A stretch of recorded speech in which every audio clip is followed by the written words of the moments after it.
select the correct mic. And then I think I also need a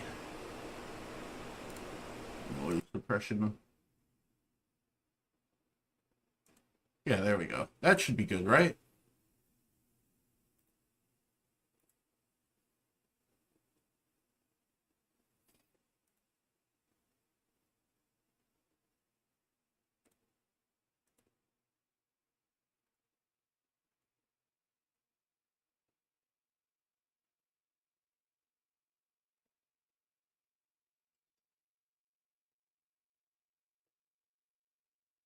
That should have fixed my mic issues. Um,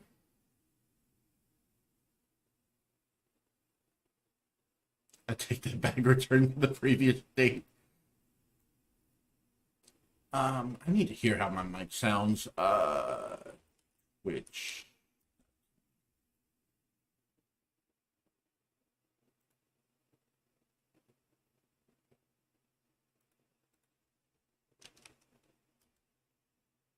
how the hell does my mic sound?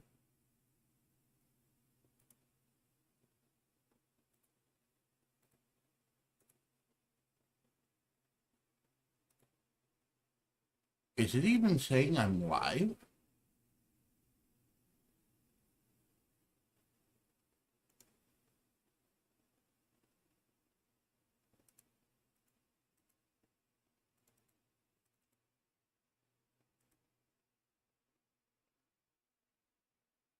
Oh, just kidding. Really?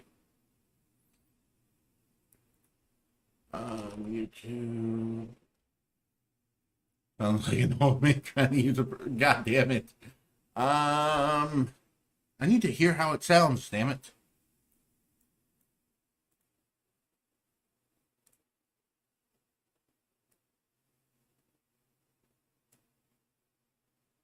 Alright, so open volume mixer. Let's put this through my headset.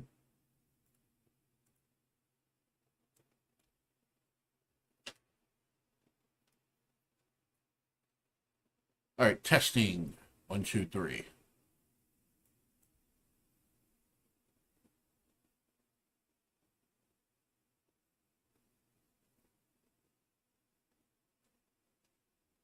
know what the worst part is? I'm not hearing any audio.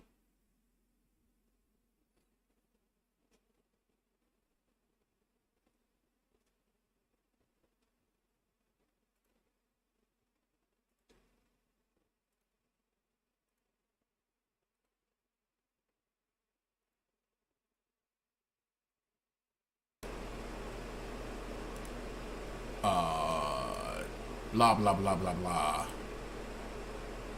Blah blah blah blah blah blah blah. Yeah, it looks like Twitch is broken for me for some reason.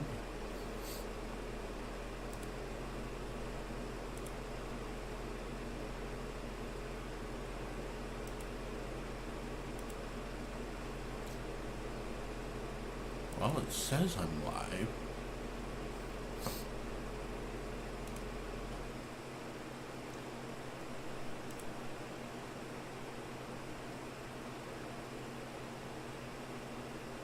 And then it says I'm offline. What the shit?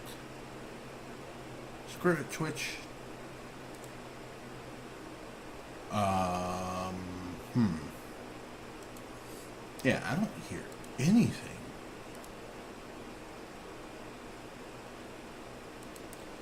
Alright, let's pop in a noise gate.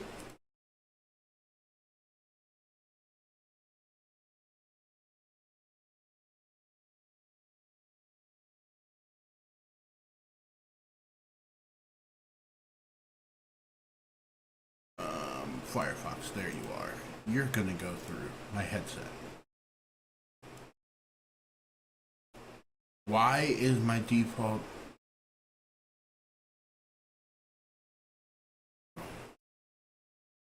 Why is it going through my left ear only?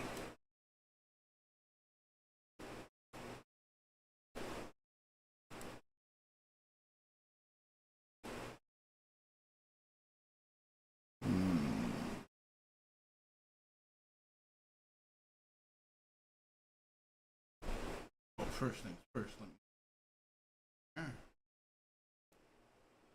How's that?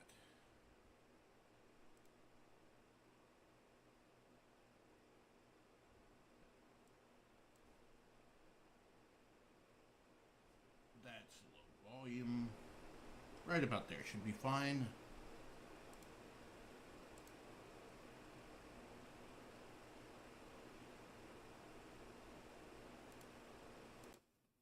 Alright, there we go. Noise suppression. Stop questioning my living status. I can't help it.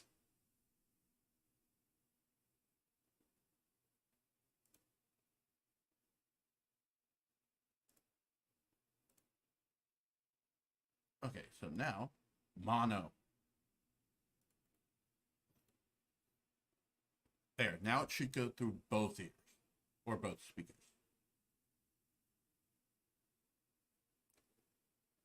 There we go. Oh.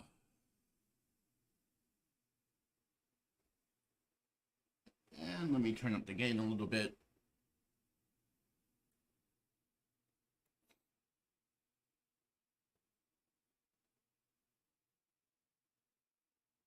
Yeah, there we go. That's much better.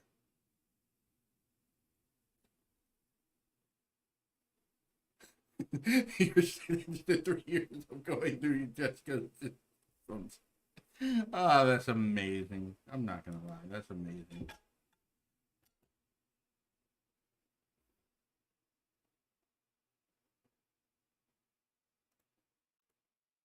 So how you doing, Jay?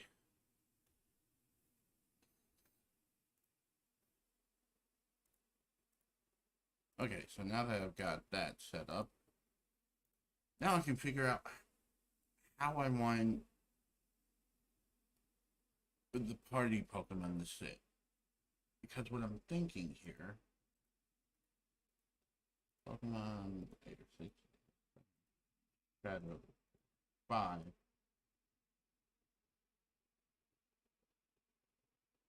What I'm thinking is, yeah, this will go towards the bottom. I'm gonna put the type here, and then if there's two types, one will go there, the other will go on the other side.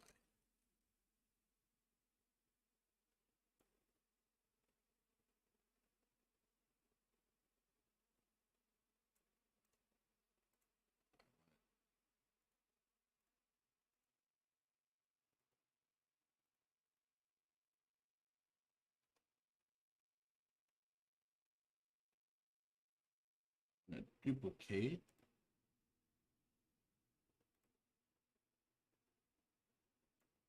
There we go. So if there are two types, it'll sit there. Very fine. How about yourself and your wife? My wife is going through having some, like hives on her face around her lips, so she's not enjoying life at the moment. Very itchy, burned her face, had to buy some meds for her. Other than that, pretty good. I'm looking for a new job. I need to make the bigger bucks.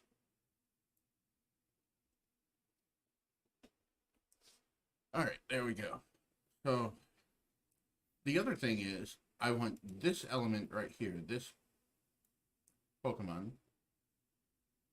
I want it to be animated. And that's pretty easy to do. There's GIFs all over the place for that.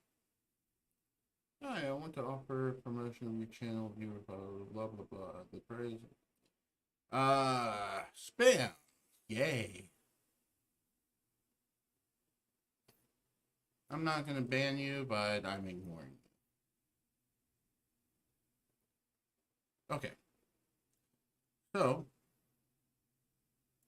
we have it so that regardless of whether it's Gen 1 or Gen 2, you will have badges appear.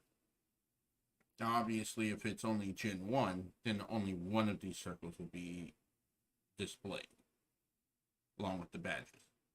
And it will be baked into the UI so that they're all grayed out initially. It will probably be stored in Imager or something, and I'll create like a JSON file for selecting if one or both of them are going to be active, which I should be able to locate easily enough. Um, hmm. So the Pokemon in here will be animated, and it's usually going to be whichever Pokemon is going to be your starter or the Pokemon that's in the first slot. So if we look at Gamehook, I do need Retro Arch, and I do need to launch Gamehook.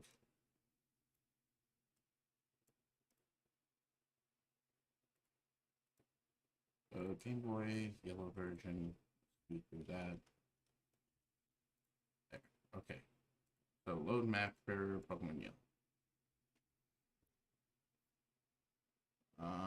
These were bits of information I was looking at for other purposes.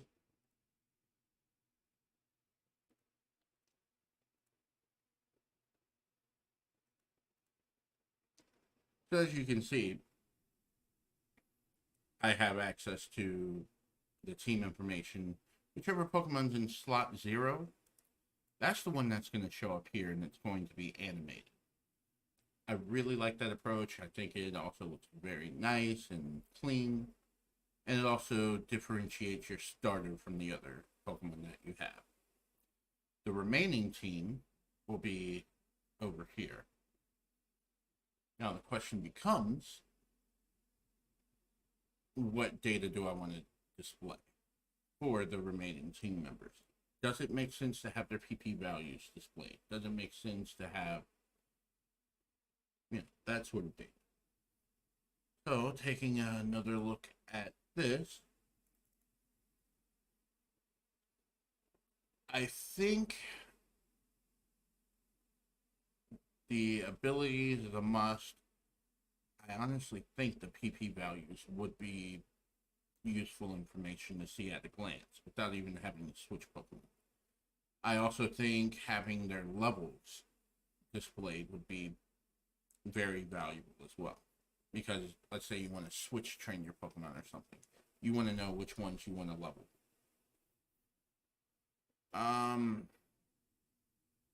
Question is,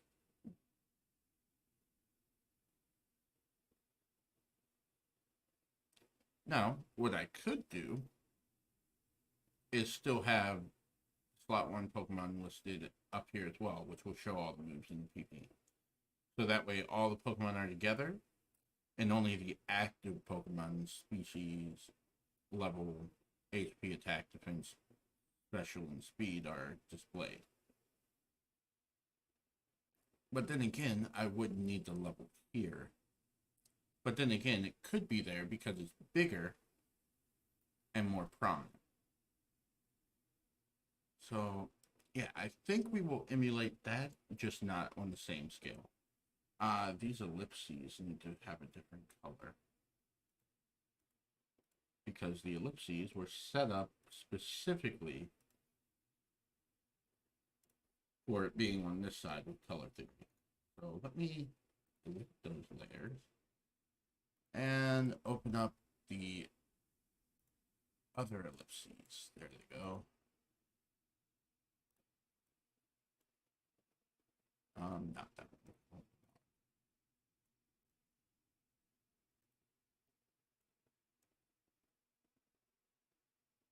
So this will match the color of the other side a lot better. And then the same thing for this one.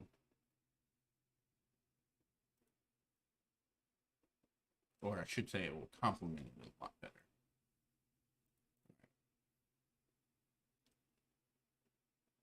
Now, copy, paste, move it. It sits right there. Oh yeah, that looks very nice. And then the same thing with this guy.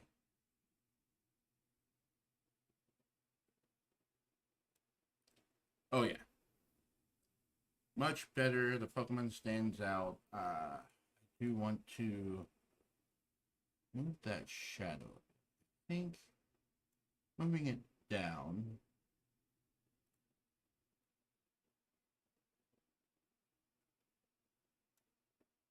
There we go.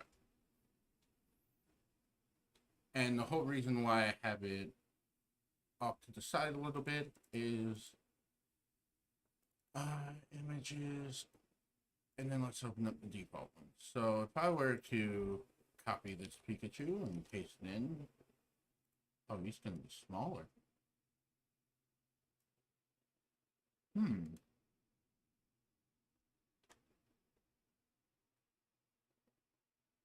Which means he can sit there, and then I can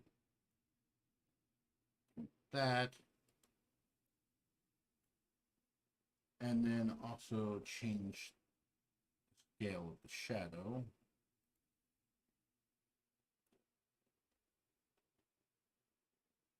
My voice is a bit low. Oh wait, I don't need to move that. Need to move that. There, that should fix it.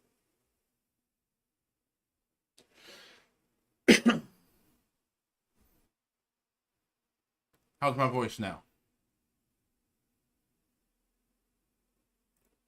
Now I want to change the scale.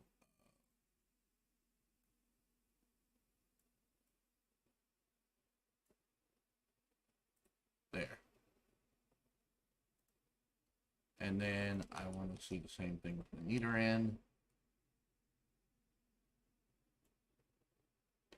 But yeah, as long as they're positioned correctly, it'll work.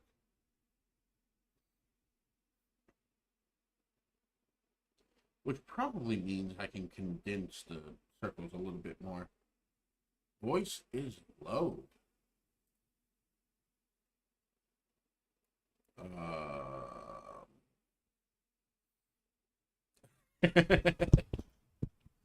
I am not going to sneeze in the mic. Jesus.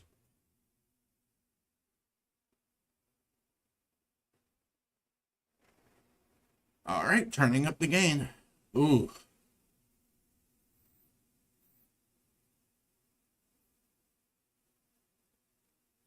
All right, so I kind of like that. I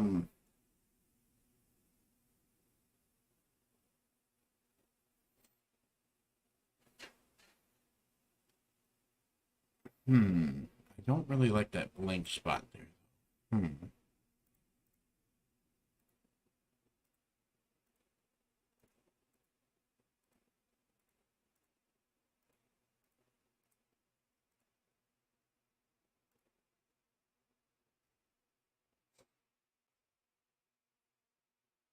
Oh, well, I'll figure that out in a little bit.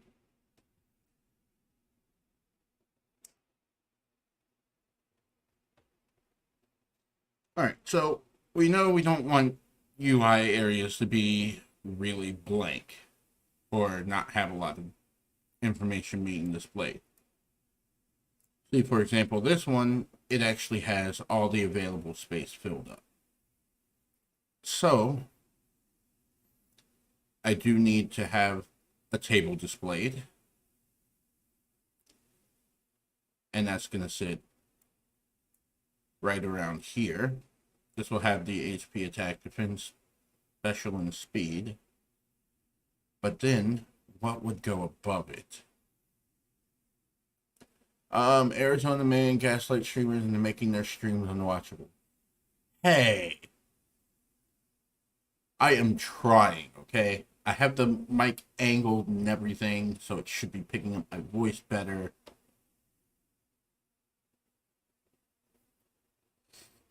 Keep it up and I'll just put the fucking mic underneath the damn monitor.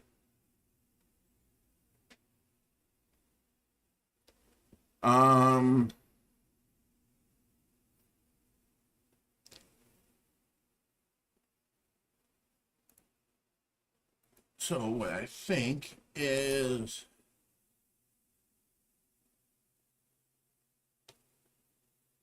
I need some sort of element to house. We do a little trolling. I know how much you value quality. Well, it's been a while since I've streamed. Let's be honest here. So having the exact positions and everything is not exactly set up. Then on top of that, haven't been recording either,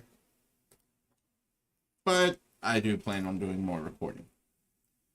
And I'm waiting for Gamehook to be in a state where the developer is comfortable with people being able to do tutorials and stuff like that, so things aren't changing on them. And then I'm definitely going to be making some videos on it.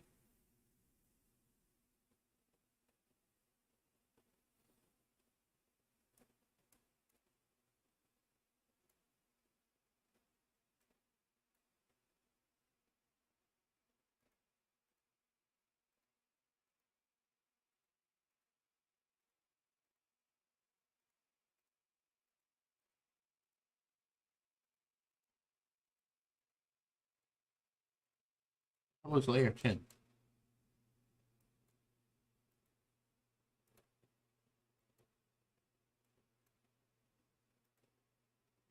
Okay, there we go.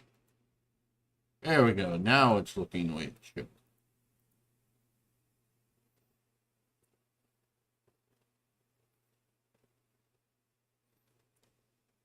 Okay, so I need to create some sort of element that will house the Pokemon. Now, I don't want to copy this exact style. So, first things first, what would be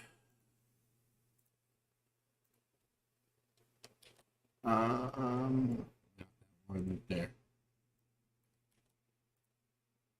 What would be a color that goes well with that? And I close that window. Bitch. There we go. I don't want. There we go. So it would be like a red, like an orangish red.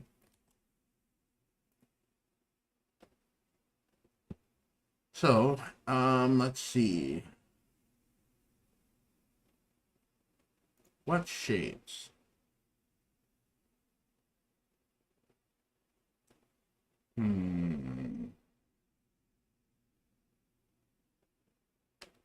Okay, Google. Imagine getting a season desist letter midstream. For what? There's a bunch of PokeTubers, so I doubt Game Freak would do anything with my stream. The PokeTubers have all sorts of UIs that use Pokemon images and everything. So there's absolutely no way that Game Freak or Nintendo would go after me.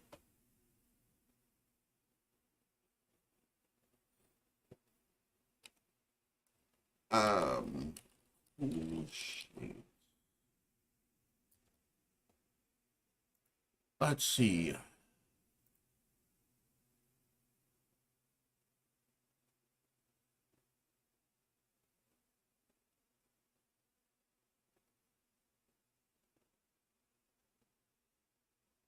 No, I don't want that. That would look ugly as shit. Let me just share what I'm looking at, so that way you're not just staring at something I'm not.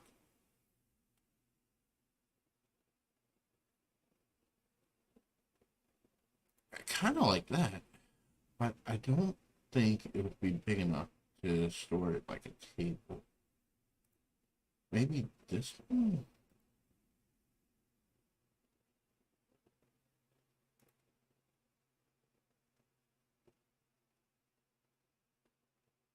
Hmm.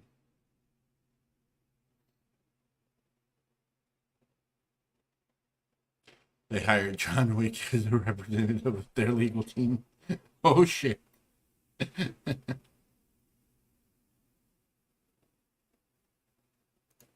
Let me look at that certificate one. I could merge that with another. Um,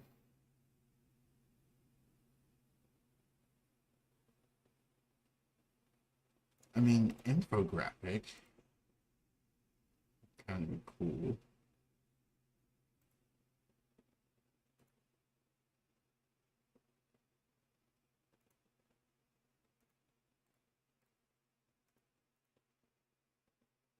I get 2 free ones per day, so I need to be very careful about what I select. Put the chat over there so I can glance at it easily.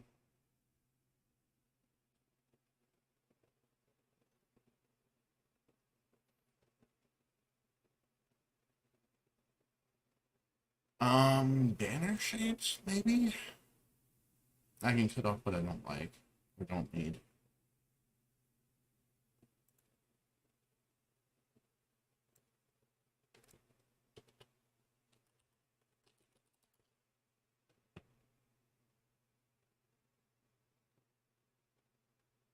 Yeah, 3D and a UI, no.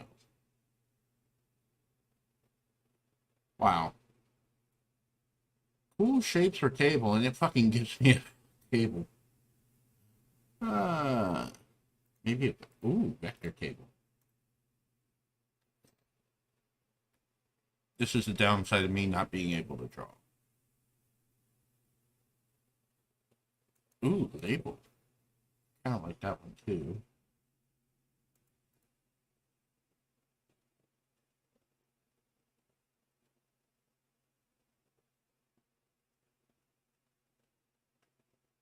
Um, hmm.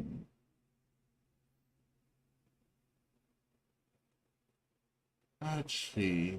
Anything else? Russian flag. Yeah, just what I need. Use a flag and then people think random shit about me. No thanks. Um, use stable diffusion.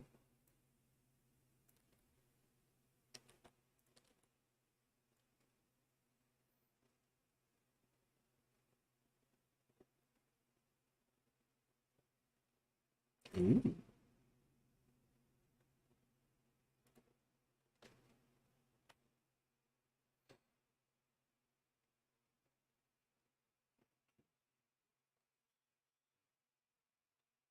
Oh,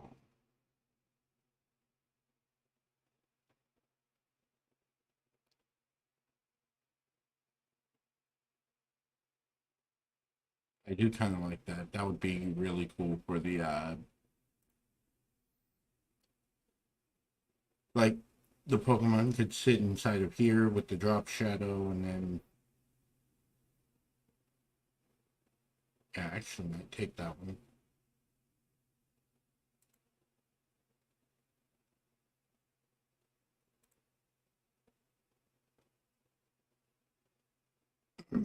Hmm. Question is, let's see, Pokemon level and then the data there. So maybe.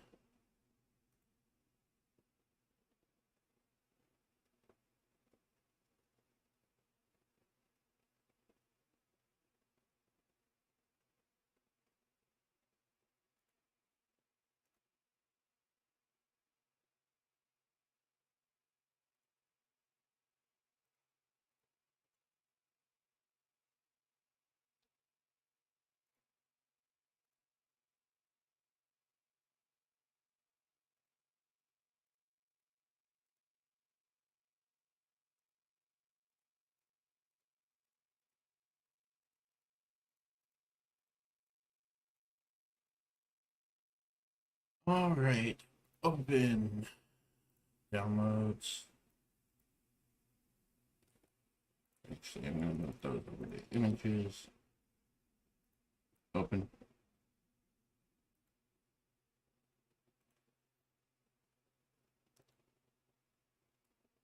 Care about design by.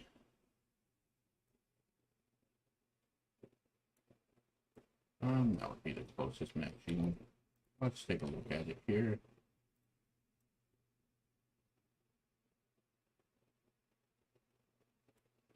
Uh, How many would it be fit at what size? Question 3.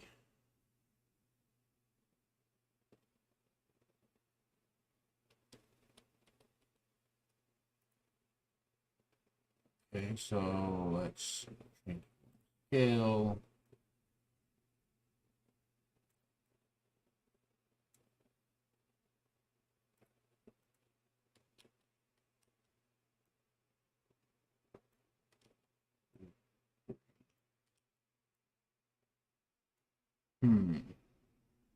That would only be 4, and you have a team of 6.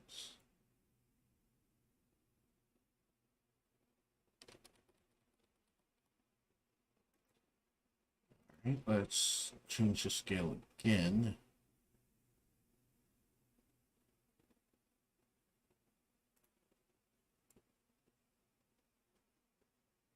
Photoshop with disguise paper with the layers and the infinite amount of random PNGs in the download folder. The life of a developer is truly something. Yes, it is.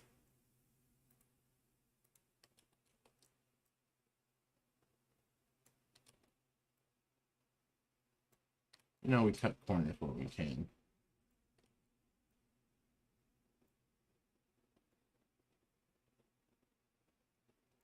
All right. So,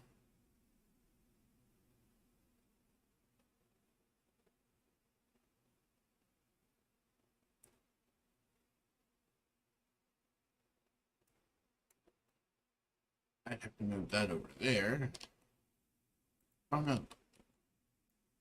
Be able to fit all 6. As a fellow DDS collector. Huh? I mean, isn't DDS only technically something that Unreal Engine uses? Or, fuck, Unreal Engine, I mean CryEngine. Like, the terminology for DDS, I've only ever seen with CryEngine.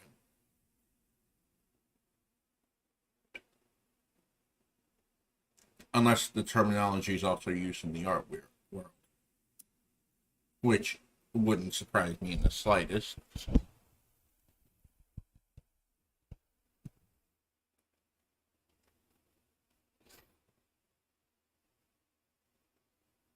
Alright, so that would be there. And then there'd be one more, and this one's scale would actually be bigger.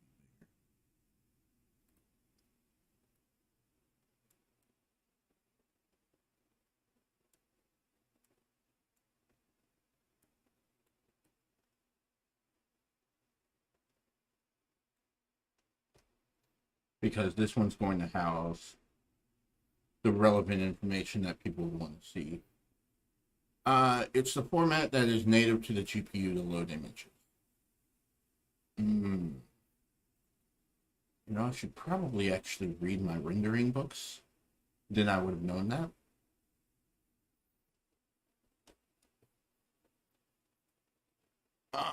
I'm not really liking those wings, though.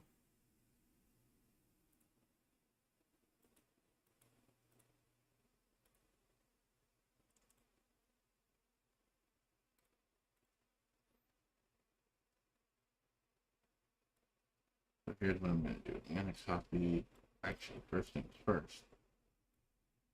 That. Magic wand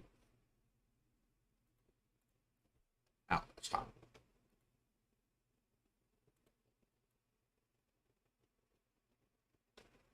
Color that in white. Okay, now I'm just going to copy this entire side, paste, and then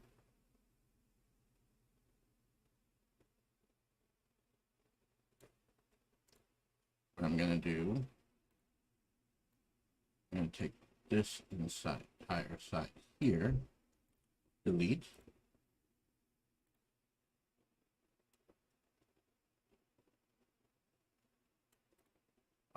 hello,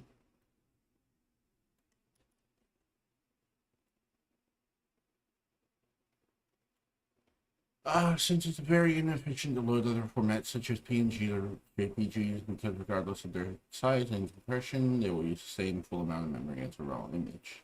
That is true.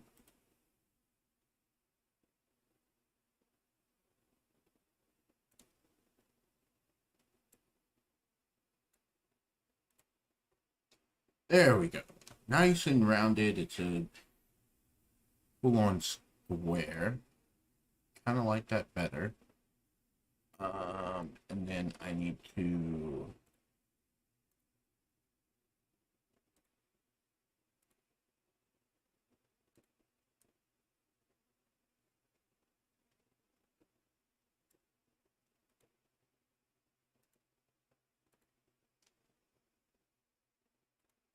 color that to be this color.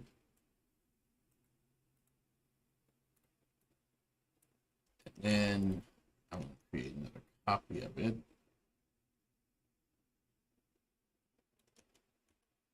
Not yet.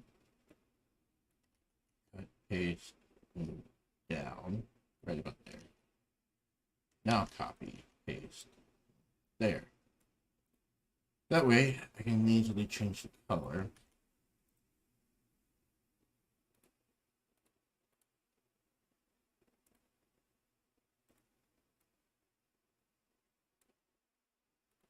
And 20.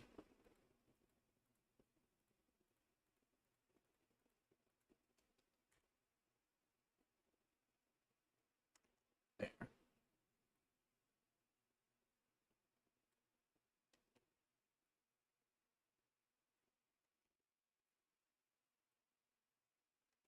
Still gonna need the scale changed.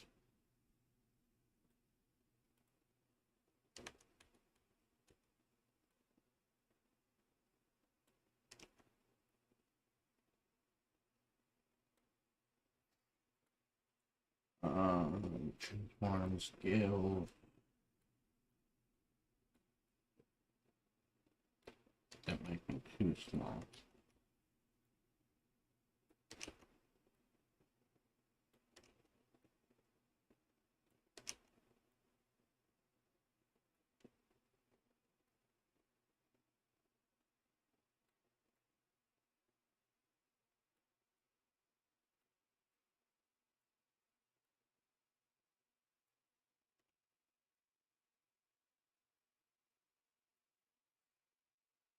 Yeah, so what I think I'm going to do is I'm going to make these wider,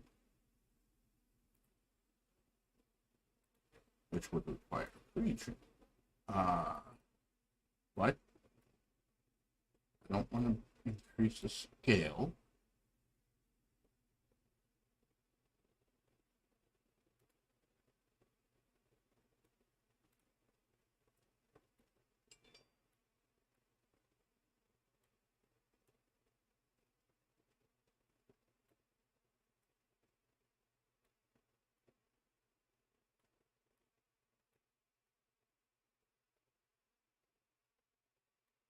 Don't judge me, I know I suck at this.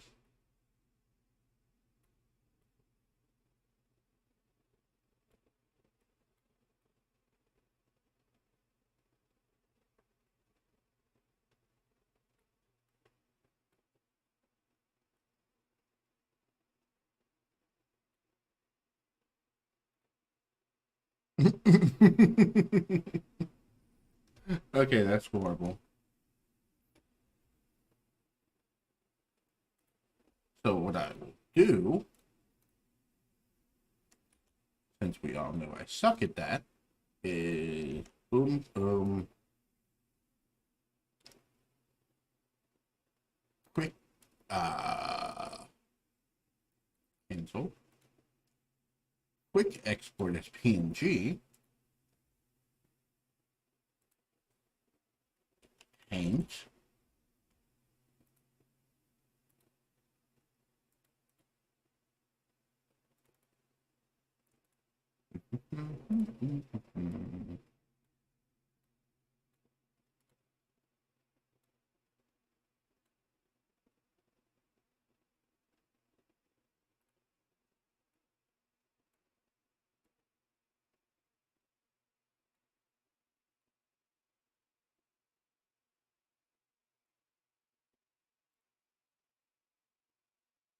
That should be fine.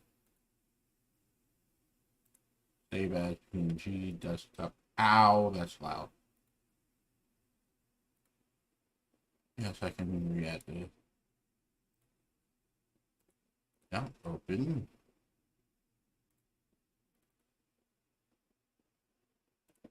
Magic wand. Make my monster grow.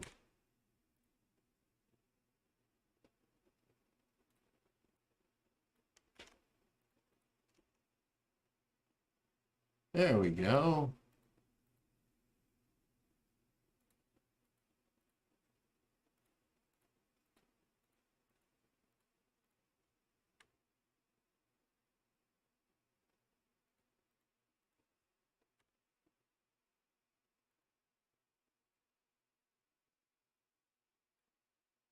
And now I can reduce the scale to be about there.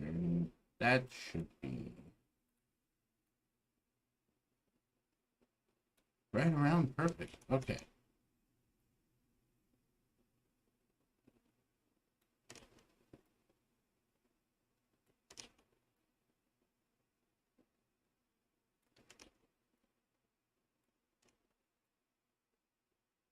Oh, that current scale was almost perfect.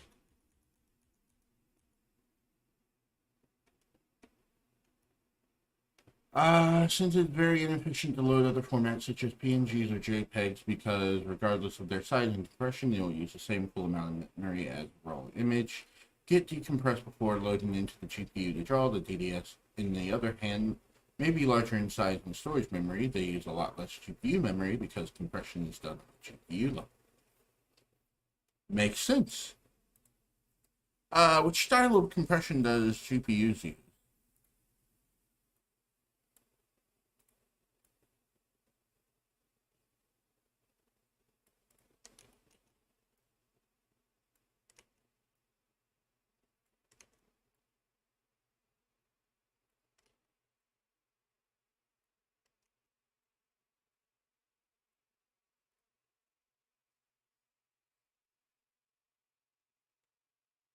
All right, there we go.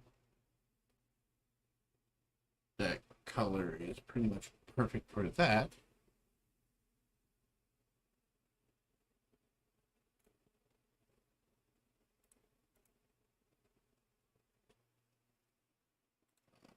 One.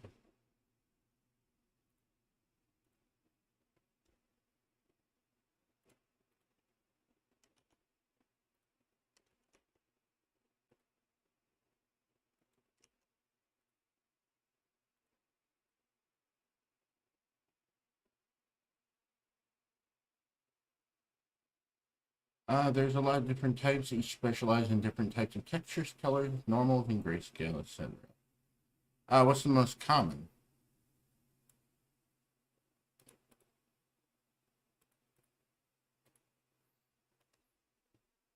You should have known I wouldn't let you get away with just answering that like that.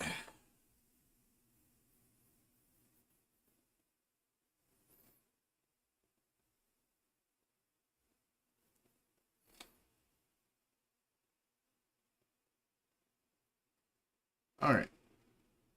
Now that we have that,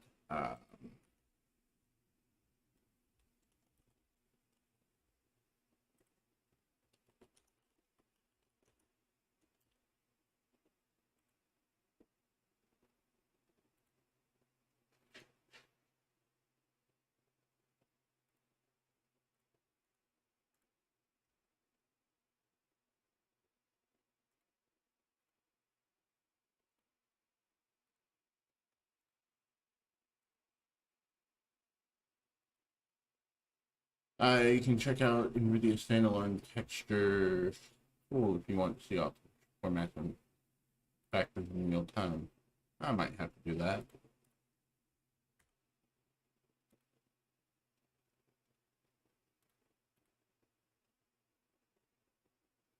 Oh shit. Not content aware.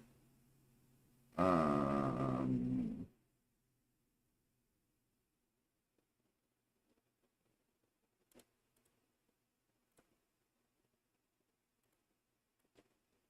Really, you're going to be a pain in the ass, aren't you? No.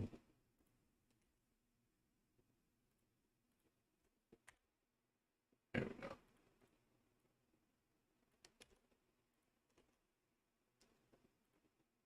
And then scale.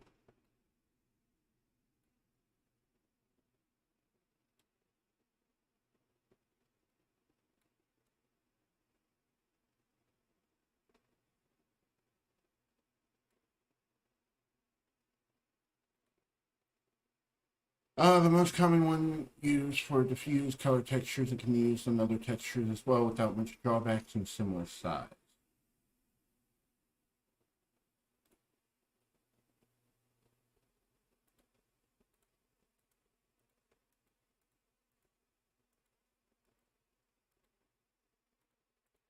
So what I'm going to do here, I'm going to delete these because this is the only one I really care about testing out right now.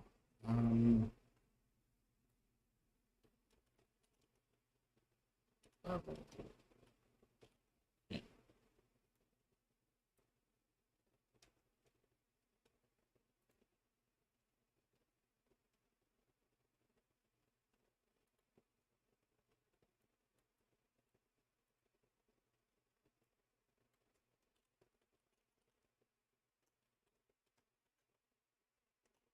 BC1/DXT1 is for pure RGB textures or hard cutouts when only need one bit of output.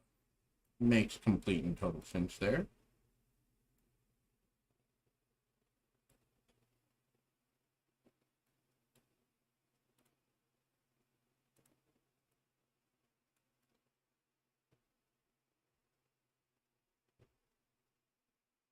All right, I do like that positioning.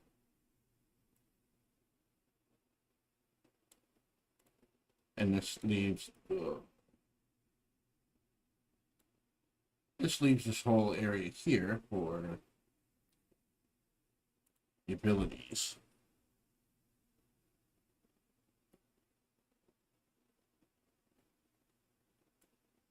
Now,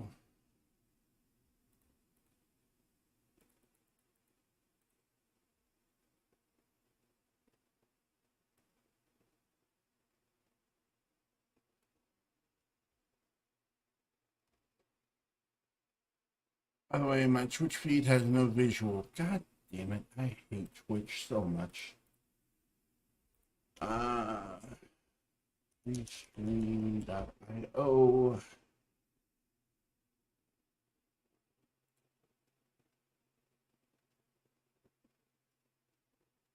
So it's showing the stream data just fine in Restream.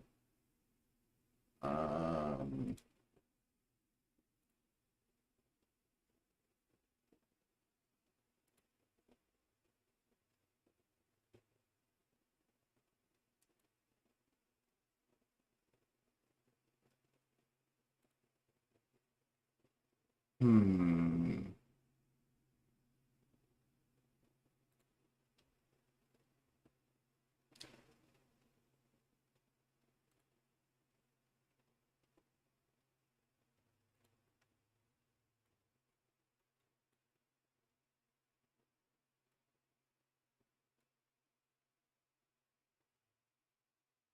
All right, Twitch, why are you?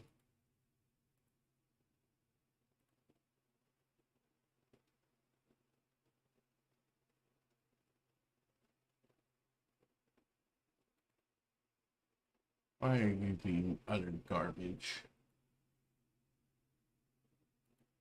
Take a look at my stream settings. Let's see, output. Yeah, everything should be fine.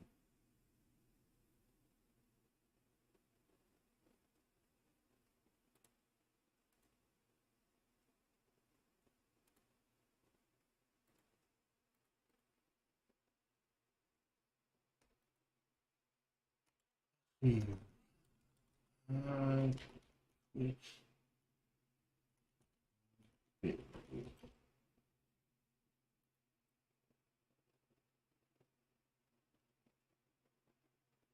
Let me drop the bitrate and see if maybe that's causing the problem.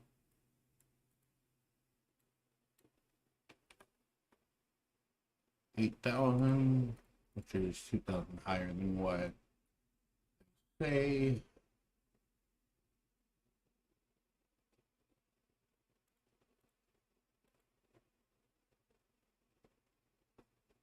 Nope.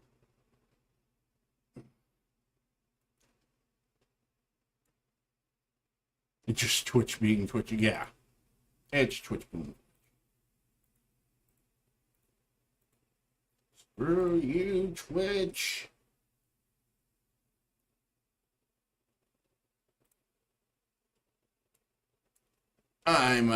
I do apologize for that. You should be able to click on my YouTube link. Let me actually share that.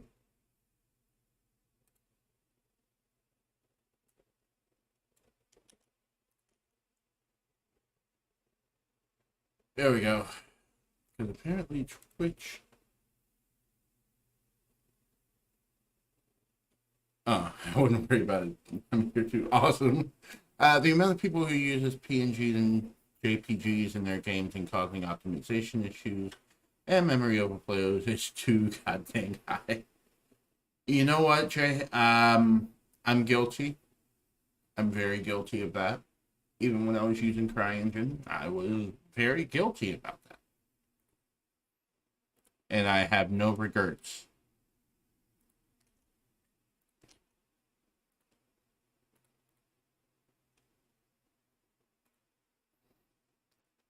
I need to create another these sort of thing.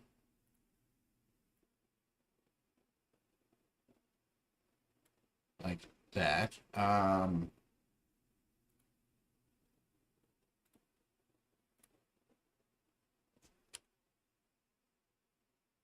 then let's change that color.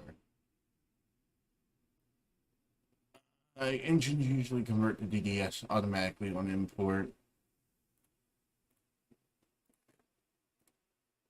Yeah.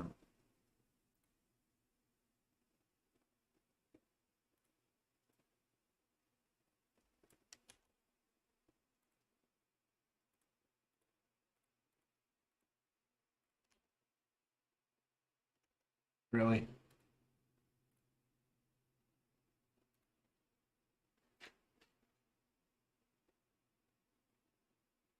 No, fine, fine. Let's delete that. Oh, let's create another one. Right about there. And then we will quick export as PNG. Screw you. Now.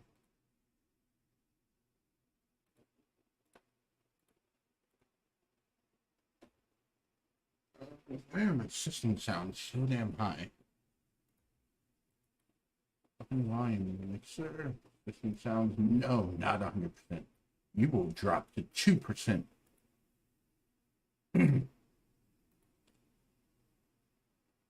Also refer to messages regarding compression type stuff. I get it, Jay. I get it.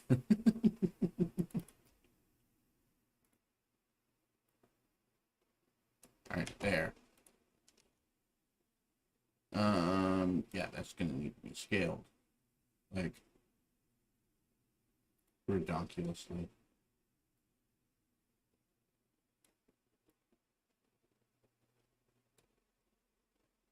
That looks good. 8, switch. Thank you. Move that back over here. Same with that one.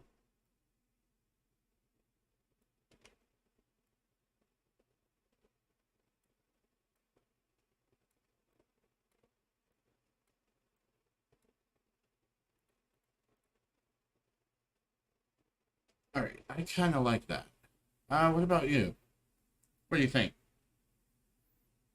I mean, obviously, I have to change the color and everything for it, but Kind of like it. Back in my days, we had to save every bit.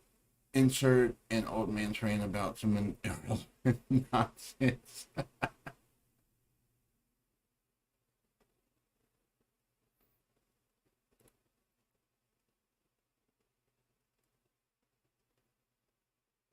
And then let's add text. Let's do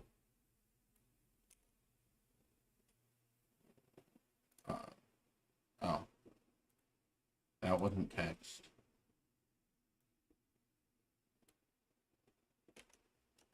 Oh, it might help with in colors, correct?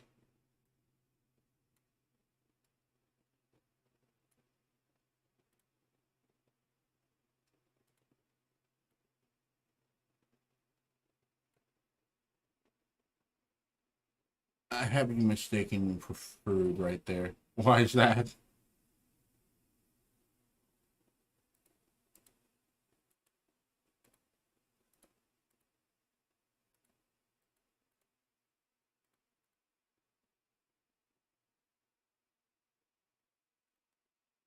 And then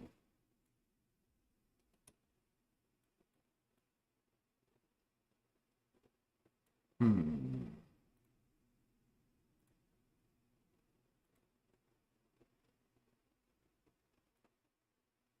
Oh, this design sucks.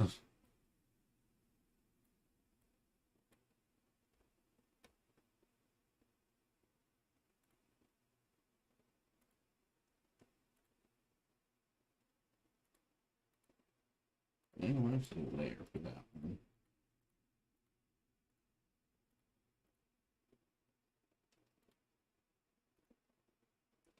And merge layers.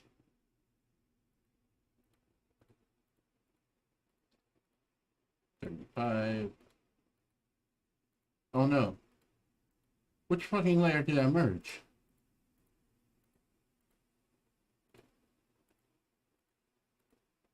Oops.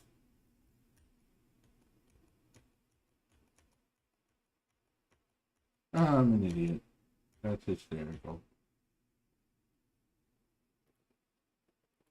Okay, so let's make sure we select the correct one this time. My God, it didn't unmerge.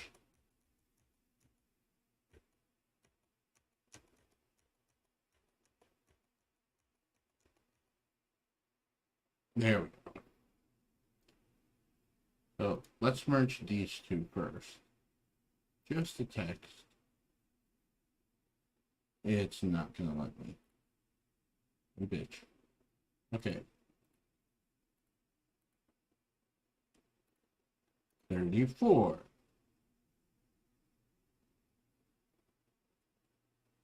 Merge layer. There we go. Okay.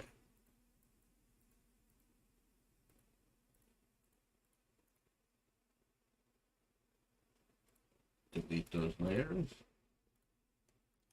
Copy. Make it off center just to piss off my OCD. It would kind of piss off mine too.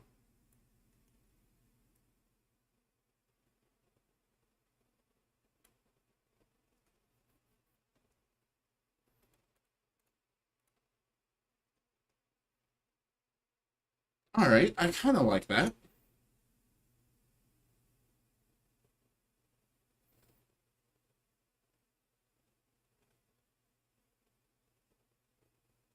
Yeah, I kind of like that. Okay.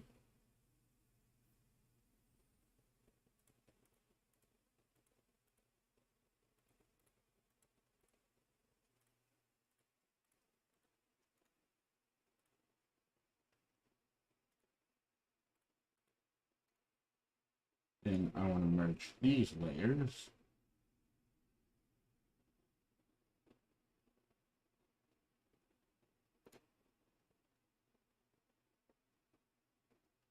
There.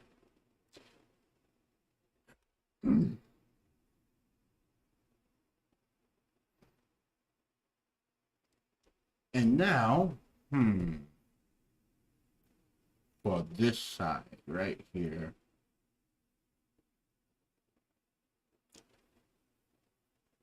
how do I want to handle it?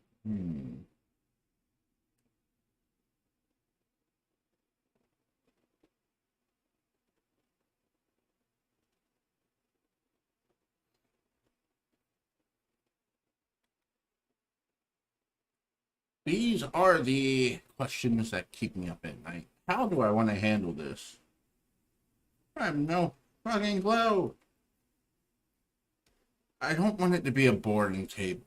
That's one thing. Or I should say that's the main thing.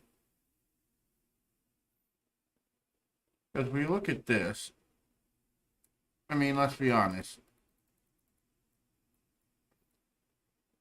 It really isn't a fancy but boring table.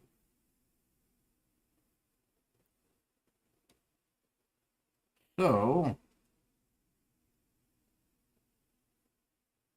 handle with extreme violence. You know, I'm trying.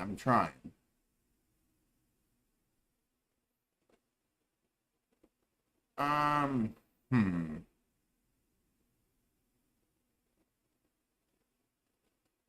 Well, I know I could just animate it and then make it look kind of cool. It's like this bar could be what your current XP is, and it just subtracts based off of what your max HP is. But in reality,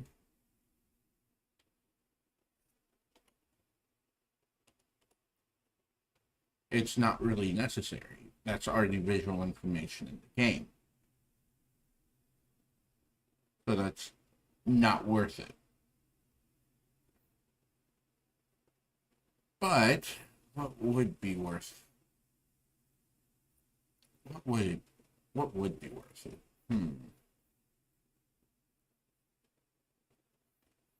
Because it's going to show the HP values and the DV values along with your standard attack, defense, special, and speed.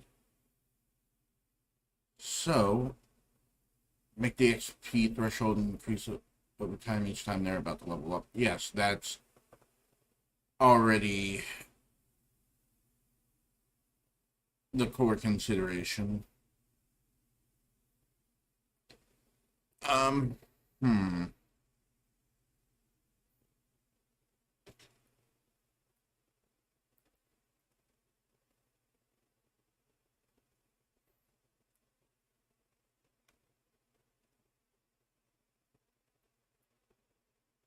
But I think instead of it being a bar, since it's technically already a bar in the game, or later generations it is, I think what I want to do is show the numerical value. So your current HP for the level versus what the max HP for the level is.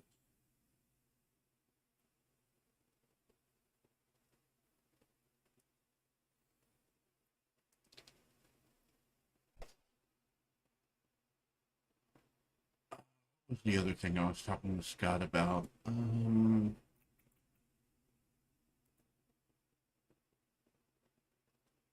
Oh yeah, splits. So one of the other things I want to add is each gym, if you look at this, you have your badges. So currently it's a Boolean set to false. And it does keep track of your game time. As you can see, most of my game time is literally just me doing stupid tests, not actually playing the game. So, what I can do is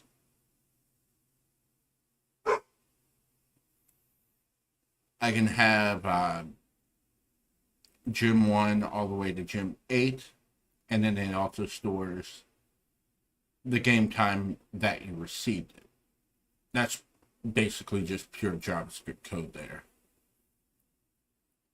Basically taking a snapshot of the game time. Grass has retaliated to how much it had. Grass has retaliated to how much it has been molested by grass touchers. That took me 2 reads to figure out what was being said.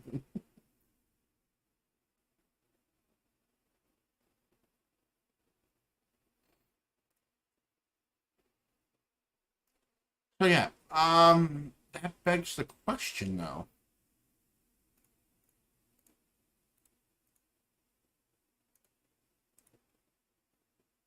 Would that information be better? Just yeah, I think that information would be better to be displayed up here versus down here.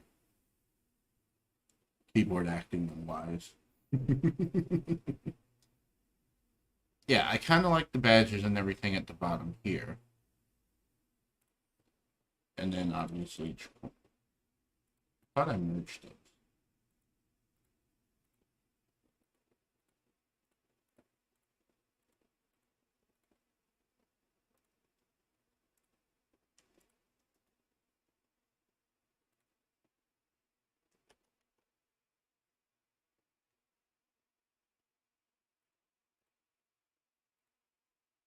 I did.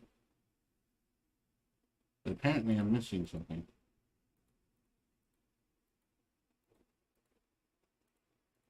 Yep, layer 20.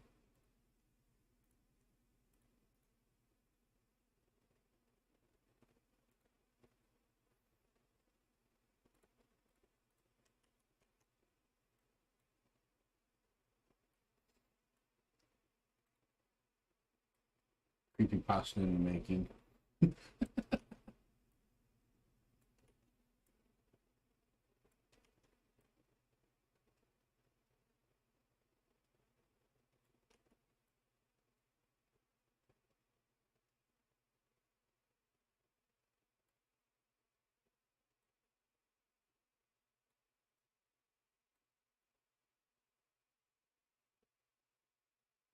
Thought it turned off snapping. Oh well. So yeah, all the Pokemon there, their levels, it's easy to see. Easy to see what their PP is, what their attacks are.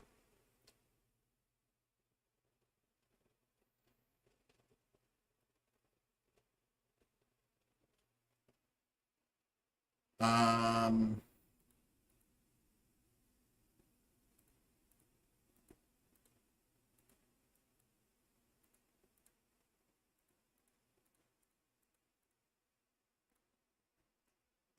Copy paste. Like that.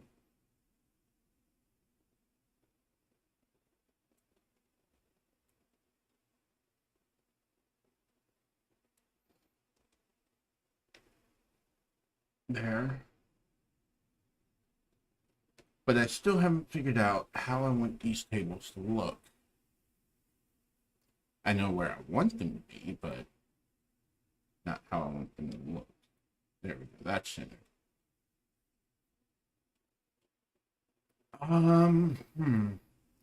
Don't want the standard. So I'm not up to date with the lore. Is it considered animal cruelty or slavery to capture them and make them fight until death? Well, technically, you're not making them fight until death, just until they pass out. But it still technically would be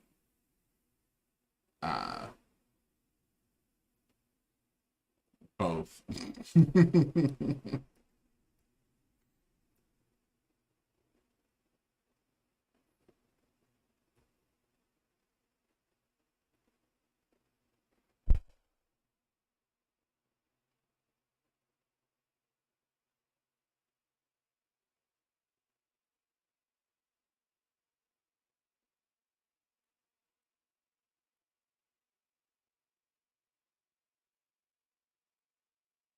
There we go. Hmm.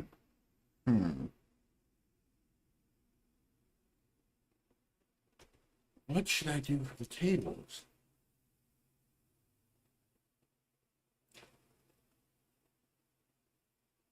Makes a lot more sense why would they would love their slaves.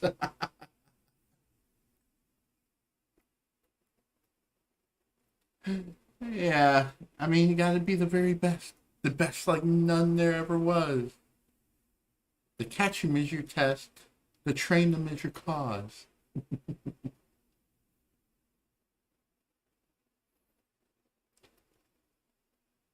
You got to travel across the land searching far and wide.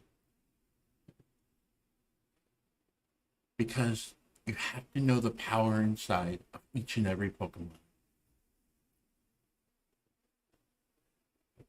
Okay, so.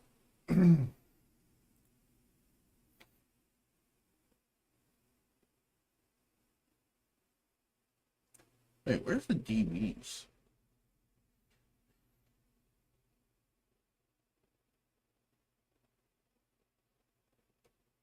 Oh, there. It's DV attack, DV defense, DV speed, DV special. Um.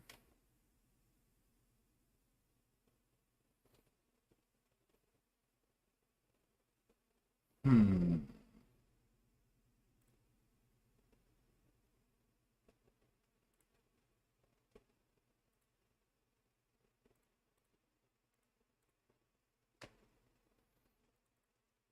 What do I have in images?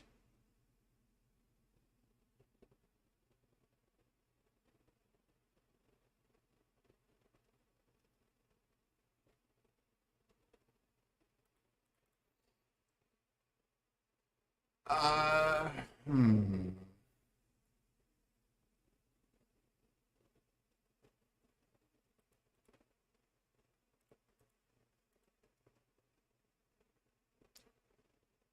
Let's see. What would be a cool way to show it? I have been advised to not continue this conversation any further.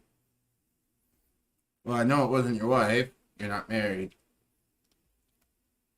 So it must have been Fruit or someone seeing what you were saying and then going, stop.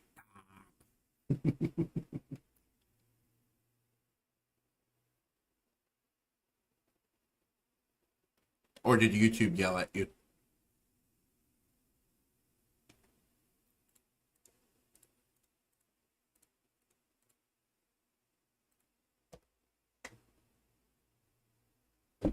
Hmm. They're on to me. It sounds about right. All right. I need to send this to Scott.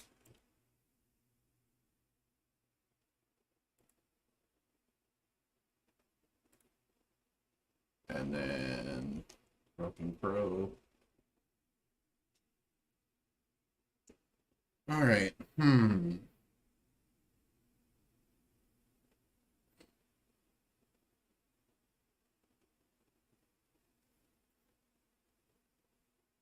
So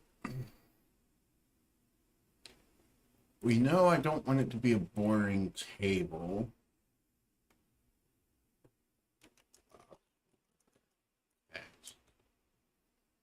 Images. Let's see.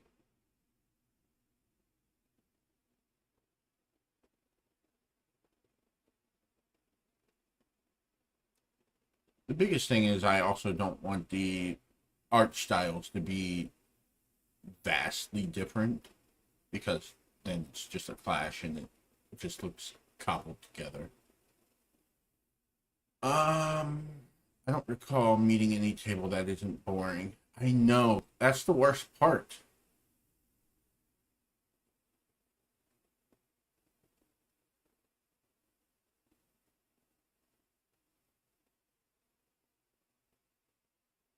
That's what makes this super frustrating.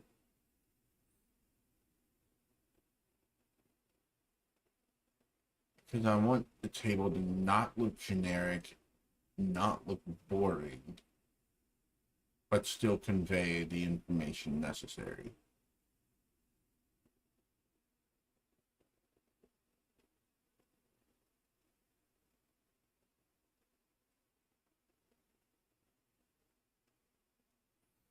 Hmm.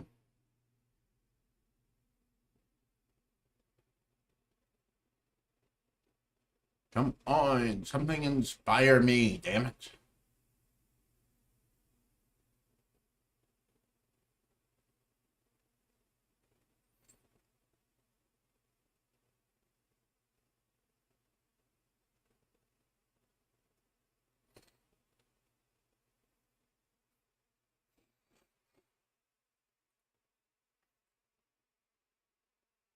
No.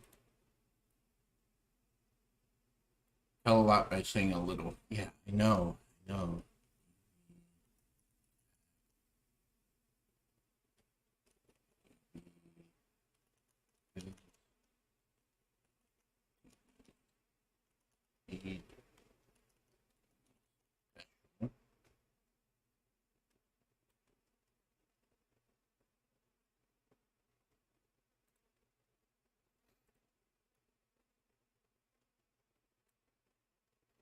See, but then that doesn't leave any room for everything else.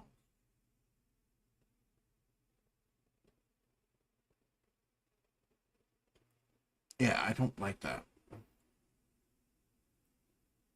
I really don't like that.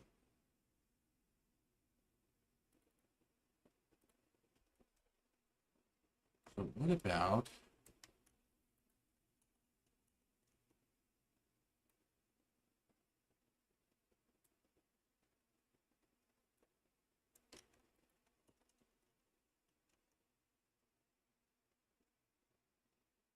summon the fruit?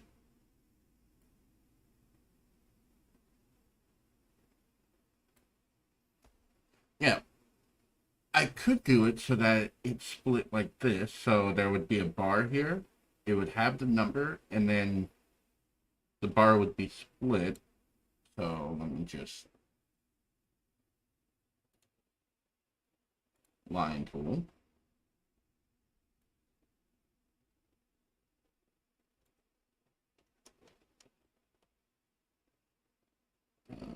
Right about here. Done. Okay, I don't want anything else. Thank you.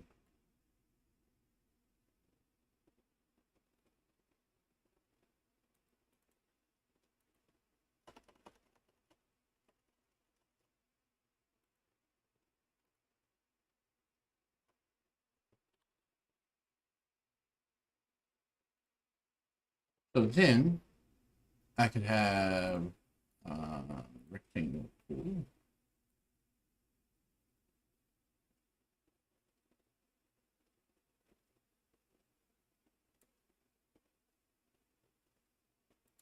And I want to fill color for.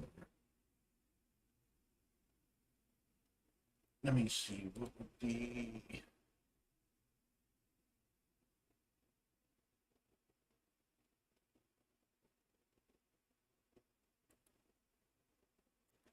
Damn it, paint.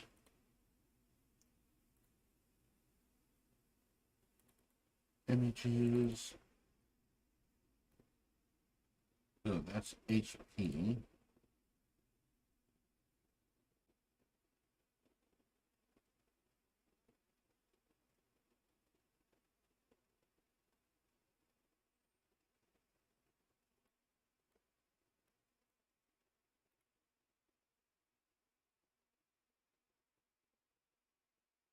No, screw it.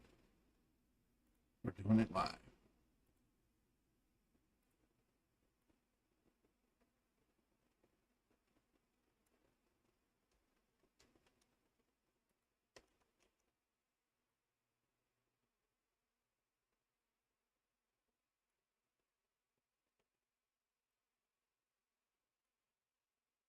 So we can do something like that. And then rectangle.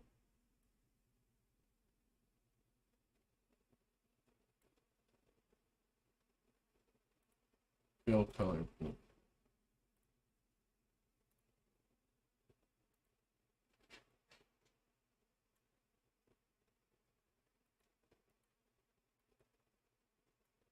Okay, are you gonna move or are you just gonna?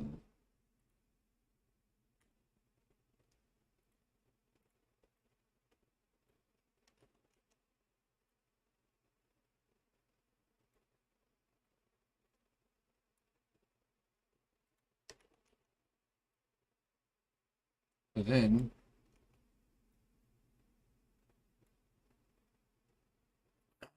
scale it, I guess. No.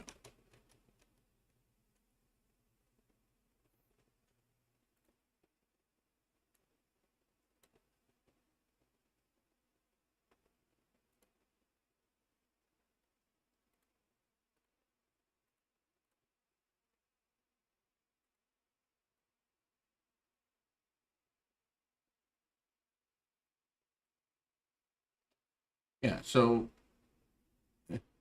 it's a felony to collect water in your own land. Yes, it is.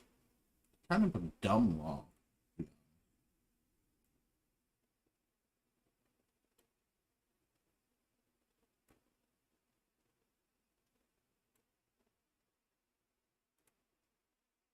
And then text inside. Oh no, no, stop. Ah! Okay, so the text, oh,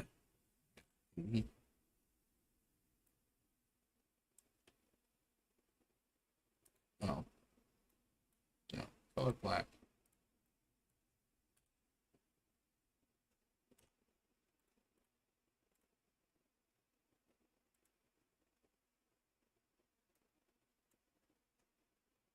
Okay.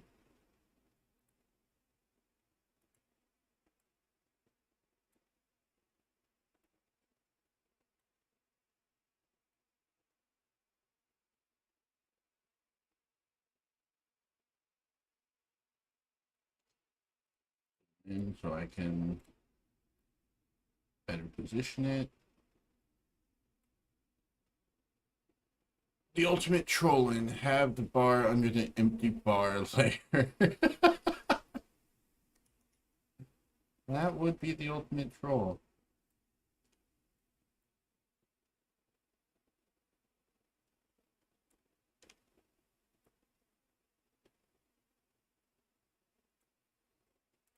There. 50. Okay. 90. And then I guess this would probably be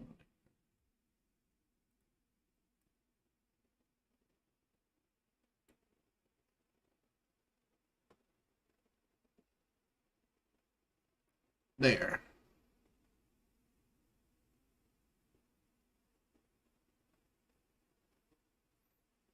Which means I would have to make this bigger to be able to also show HP and all of that.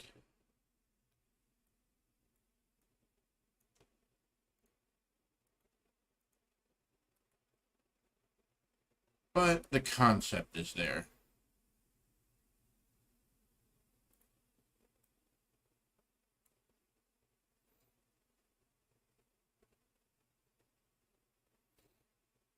And then I could kind of follow the same thing. This.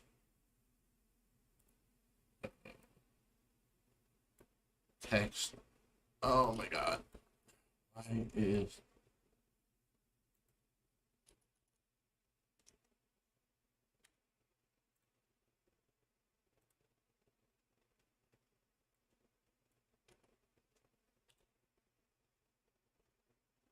um one, two, three,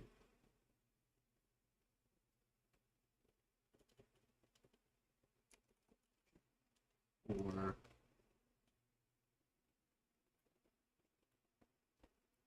I'm just gonna copy this.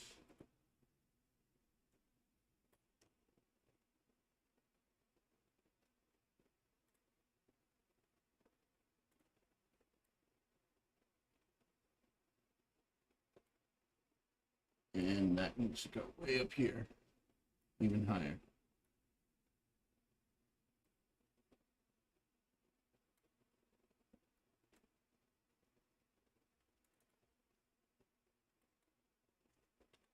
I, I'm just going to delete these.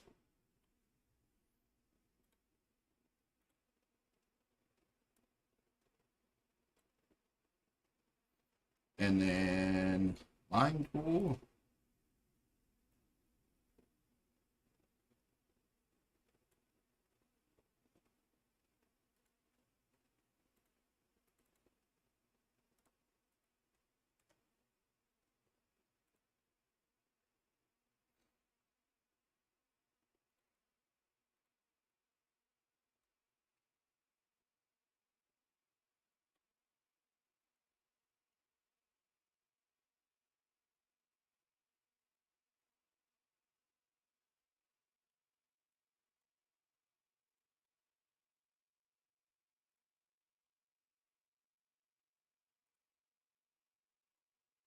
And then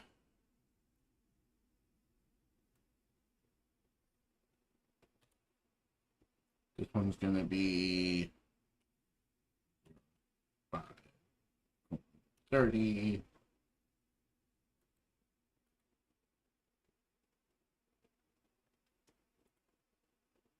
This one is going to be 1510.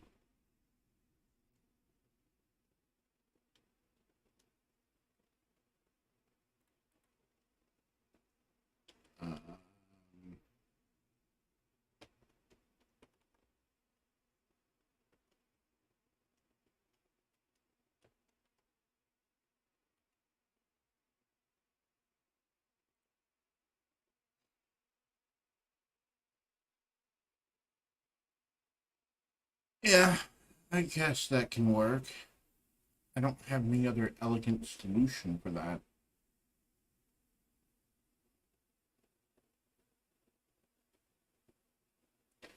It's just kind of boring just showing text. And that's the ultimate problem. It's like a lot of this is text based, but unfortunately, I don't have any real means of moving away from pure text.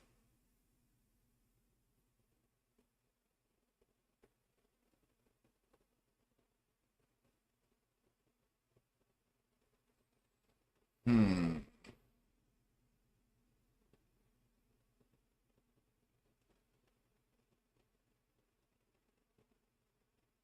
What I could do, it's still the same thing, but it at least would be color coded. Um, have it predefined what a value would be for a good split with the different gems, and then having a color associated. So you have the different gems.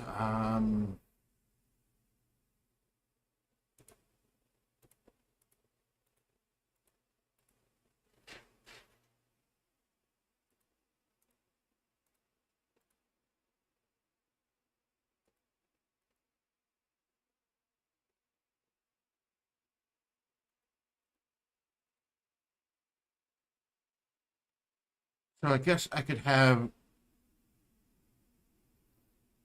a different color. Text is a low key sus for on God, it ain't busting.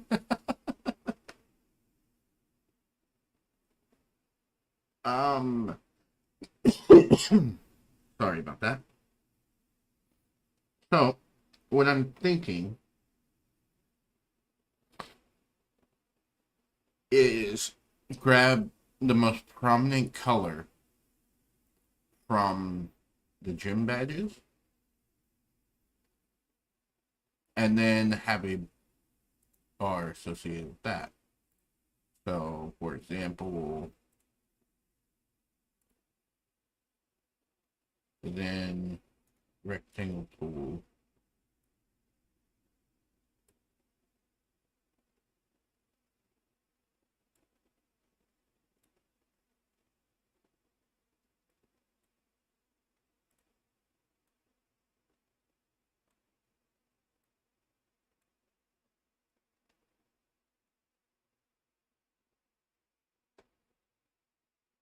There.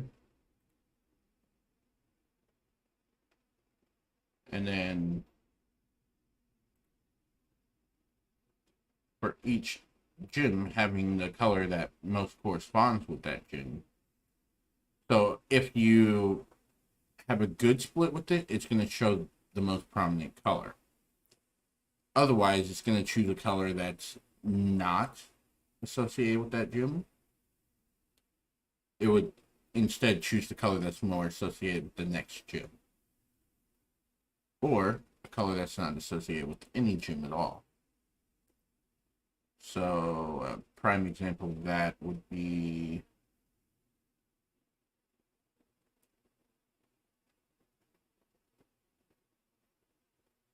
like a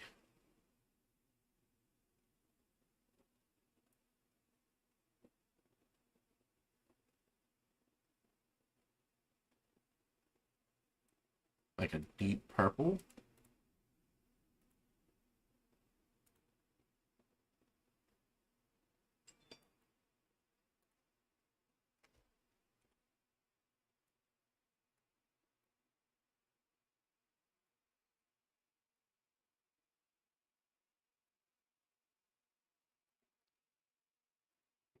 Deep purple for that.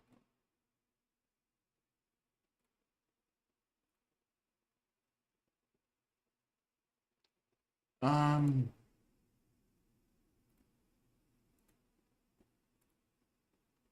Maybe not a deep purple. Um, hmm.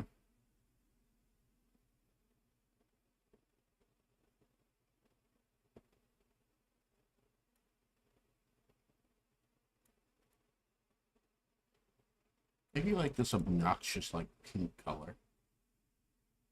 Yeah, that doesn't seem to match any gym.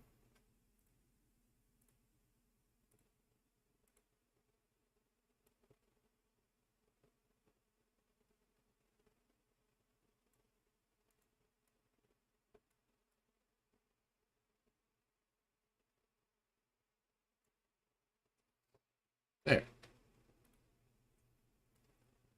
So I just have to code in something for like what a good split would be. Or I could make it so that someone could. Hmm.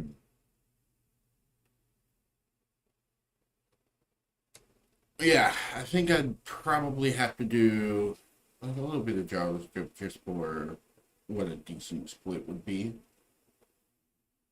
Maybe based off of something that Scott has done. And then what's my current game time?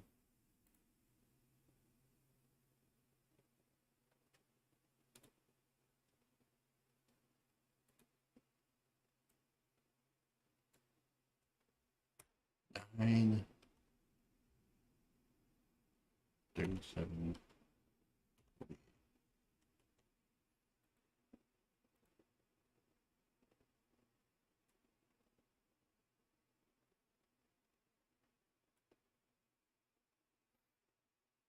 And then this one,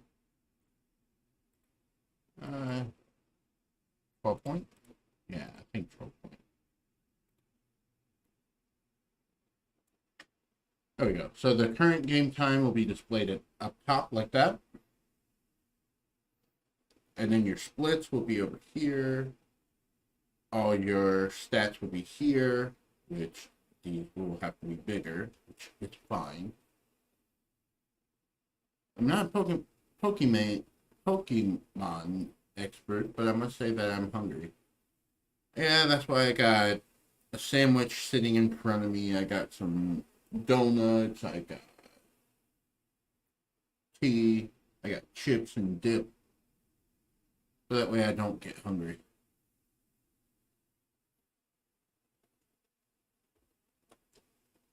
All right. Well, I think the design phase is over.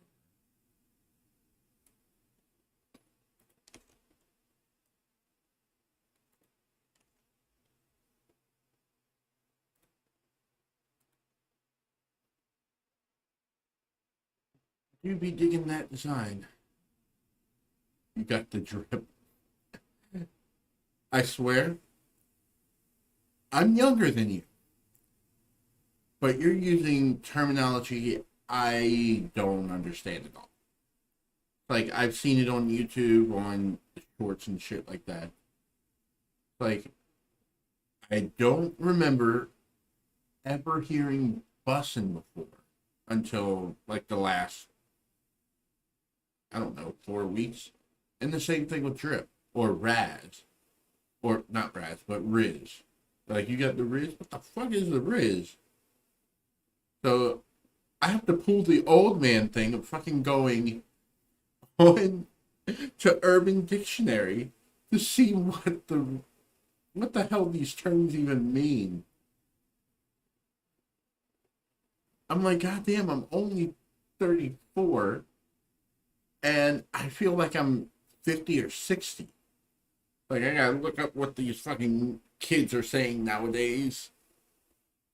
The hell does this mean?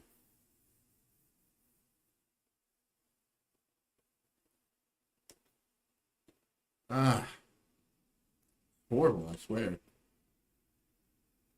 I see you're not familiar with boomers infiltrating disease. Nope, not at all.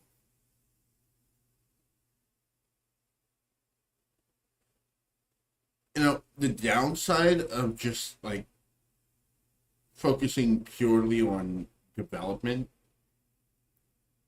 and keeping up with politics, we've got imposters all over the globe. Well, the downside of keeping up with development and learning new shit with that, and then keeping up with what's going on in the political landscape, as well as economics, it's like I virtually have no time for understanding the newer slang that's being used. It's like, nor do I have any inclination to learn it. Like,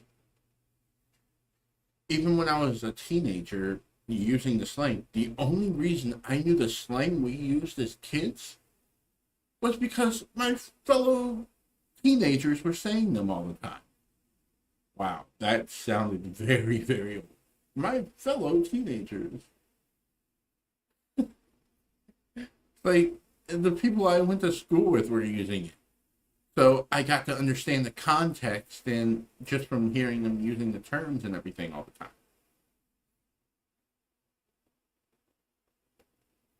Keep your brain intact. I lost half my brain cells. Oh, I've lost brain cells. Don't worry. Especially from politicians. Oh, some of the shit they do and say is baffling to me. Fellow 2 generations behind. Yeah. I mean, technically, I'm considered like a millennial, but not a millennial at the same time. Because I was born in 88.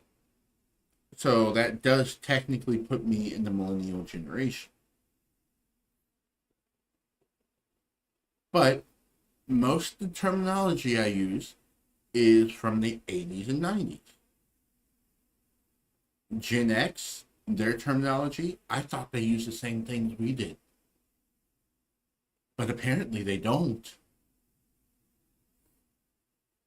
And then Gen Z, I don't know what the fuck they're on, but they're on some serious shit.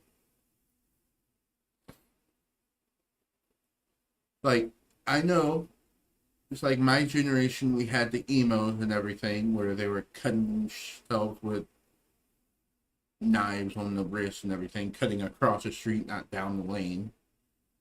And people made fun of us for that. Like, I didn't really hear anything about Gen Xers with that. But then you have Gen Z, which is all about glorifying mental illness. And it's just like, why? Like, it doesn't make you fucking special. Like, if you want to be special, then excel at things. Like, be known for something amazing. Disease are like rabbits going out of control. I agree.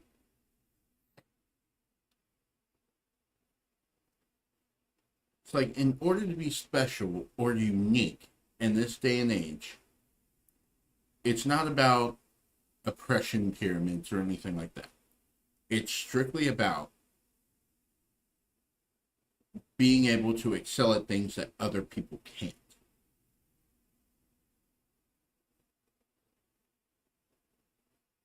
That's how I look at it. Because if you're following that, then that means you're special, you're unique, because you're not the same as everyone else. Like, you're doing things that they're not. I mean, hell, resurrect some of the old school stuff. Yes, hipsters will make fun of for typewriters and all that, but hipsters were also going about it the wrong way. Like, I want to see a Gen Zer look at me and go, "Oh, you don't know COBOL? You suck." I would have no response. I'd be like, "Wait, you do?" And then I'd be like, "Okay, show me." And then when they do, I would be like, "You got me. I know a bunch of languages, but I don't know COBOL." I mean, I do, but not that well. All you need is sexuality and a few buzzwords these days. The problem is that it's actually working and getting different treatment. Um, well, here's the thing. It's actually not working all that well.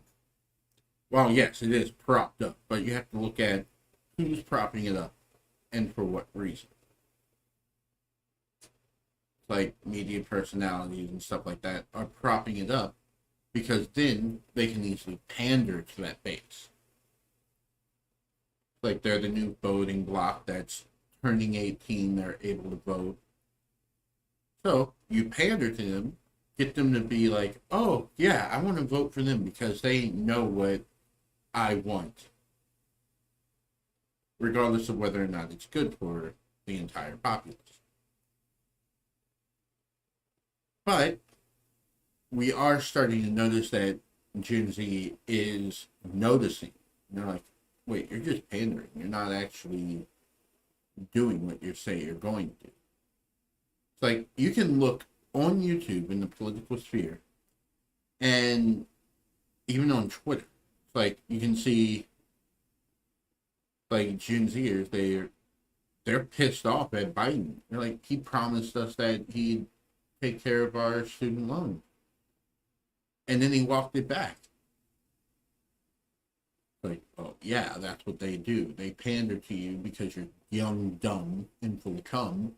And it's very easy to convince you to do something. It doesn't mean that we're going to do it, but we're going to convince you that we will. So now that they've seen the backstabbing, now the thing that they have to do, or that they're going to start doing, is exactly what we did, which is anti-establishment.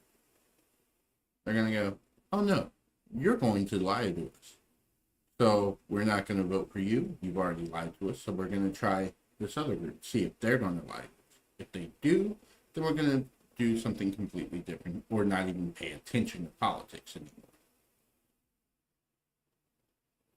It's a cycle that keeps repeating.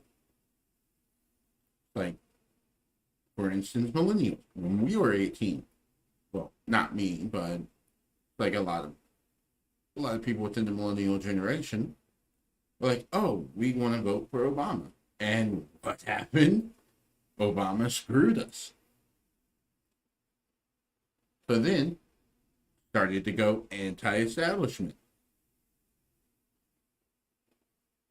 The new consumer, yeah, Gen Z is the new consumer base.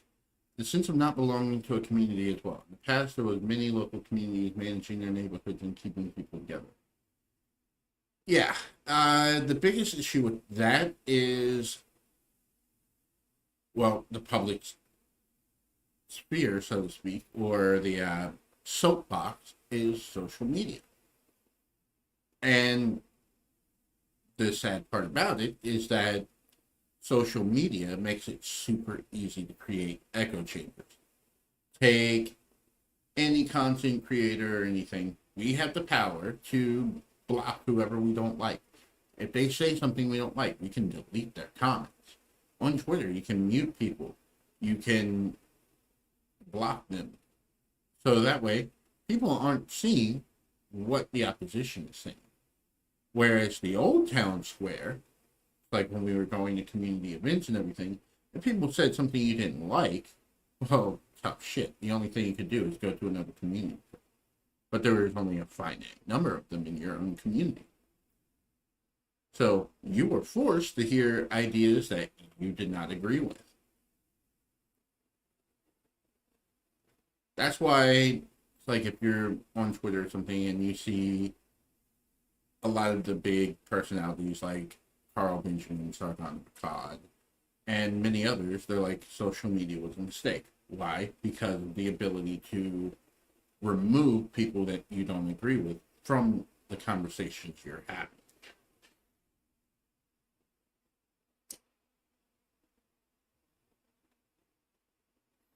Do I think social media was a mistake? Yes and no. For the reasons of being able to remove people that you don't agree with from the conversation, yes, that's terrible. But social media does allow for you to connect with a whole host of new ideas, more people, provided that you're willing to engage with them. I like being able to hear people's opinions from all over the world, regardless of whether we're talking about US politics or not. Like, oh, you disagree with, let's take guns for example. When it comes to Europeans, they're like, oh, guns should be banned, or you need to have strict license laws for getting guns. Whereas I can go, well, in the US, the Second Amendment is enshrined. Communicating with people all over the world is great. Controlling and regulating what goes there is the problem. Agreed. But it's not just what the old CEOs of Twitter were doing, or social media platforms in general. You have to look at it from concept or the perspective of the user base as a whole. Like, there is a large majority of the user base that's like, oh, these ideas should be banned. That's why these social media companies are doing exactly that. Because there's a, well, I shouldn't say a majority, but it's a vocal minority. It's like an extremely vocal minority.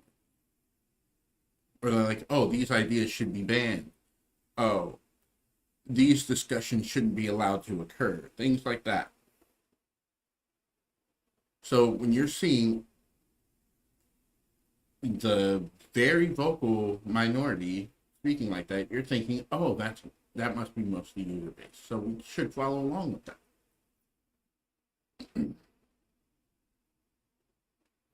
The vocal wins. Yes and no. We started to see this not too long ago where companies are starting to ignore the vocal minority. Now, in the case of like Filmora, Wondershare Filmora, they had changed their TOS and everything for the lifetime subscription users. Have you seen how loose Twitter policy was during 2015? Yes. Yes, I distinctly remember the difference. Like, and then when party one that they didn't like, all of a sudden they started changing it and only enforcing, quote unquote, their rules to people that they disagreed with. And then they would also stretch the definition of those rules to be able to kick people off that they didn't agree with. Like, yeah, I totally get that. But here's where the vocal minority is good. Like, for instance, with, as I was discussing with the Wondershare Filmora scandal, there's a very small minority of the base that purchased Filmora's lifetime license prior to like 2015 or something like that. Yeah, probably 2015. Like Filmora 9.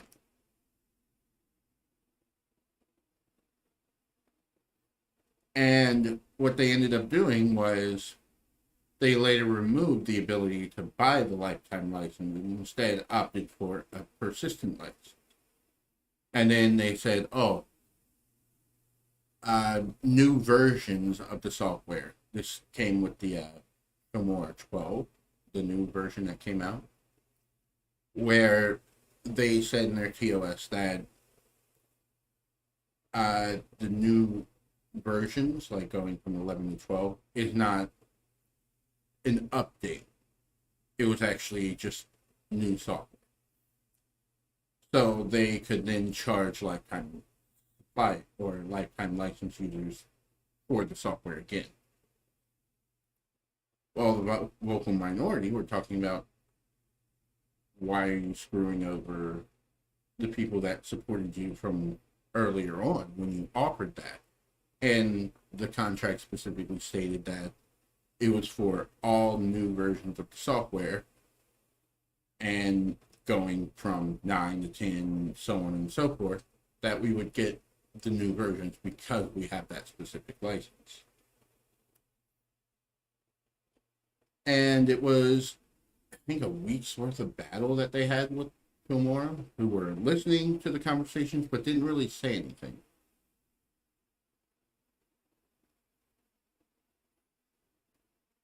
And finally they capitulated and they were like, okay, yeah, we screwed up there. So what we're going to do from here on out is if you have the lifetime license, then we will honor that and you will continue getting your free updates to the new version without having to pay. The policy importers were mentally ill and totally had no agenda. Edit the UI release has a new product profit. Pretty much. Now, I will be the first to admit that doing UI changes is definitely hard work. Not saying it's not. Especially when you're building UI elements from scratch and trying to make it not only pleasing to the eye, but also easy to use and navigate. I get it. It's a real challenge to make sure that the user experience fits with the UI and that the UI is easy for the users to navigate and use. And that was one of the things that Blender did with the newer version. The original UI was very hard for me to navigate. The newer version made it easier for me, but I still get lost with it. When it comes to DaVinci Resolve, UI is nice, but I can't navigate it worth a damn. When it comes to Premiere, UI is decent, can't navigate it all that well, but it's a lot easier for me to pick up than DaVinci Resolve. And you said you pay employees to do it. Yes. But even still, it doesn't matter that you're paying employees to do it or not. It's still a difficult job, a difficult task, and everything like that.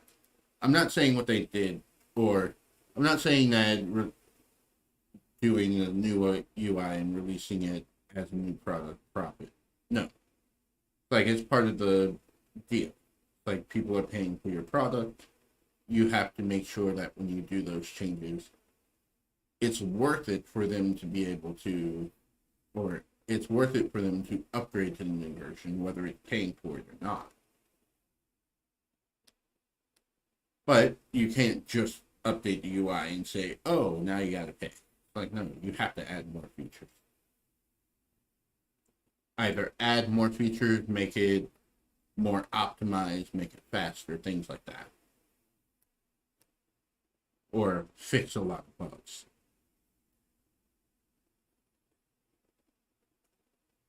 And you know me, I'm definitely one of those people that are yeah, fixing bugs is a higher priority to me than new features.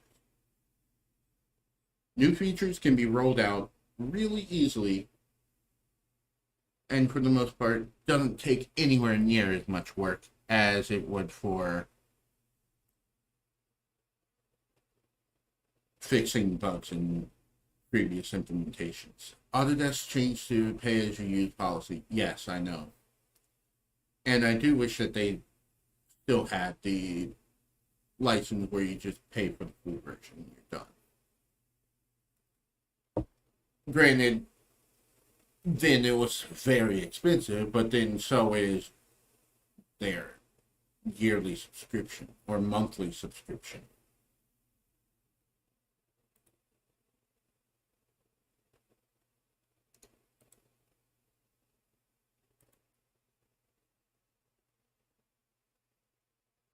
Um, hmm.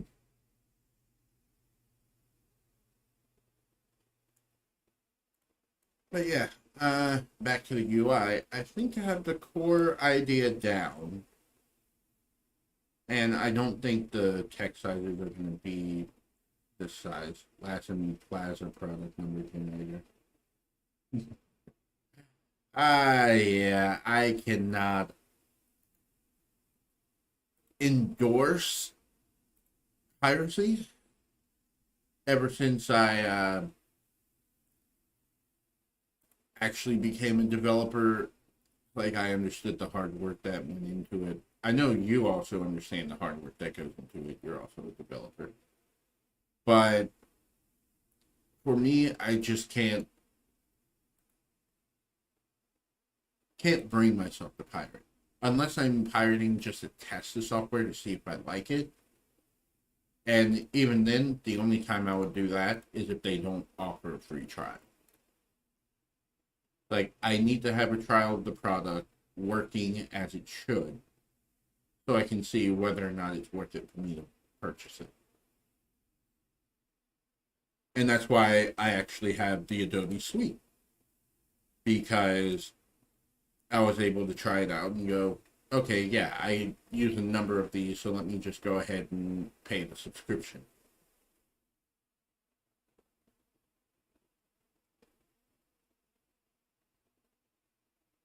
Bad business practices require desperate measures. I agree. Yeah, when it comes to Autodesk, I like Maya. I like 3ds Max, but I can't justify paying the subscription cost for that, especially considering I am not a professional 3D modeler. I mean, hell, you know how bad my 3D models are. Super basic, but I can't really do anything super advanced with it because I'm not that good.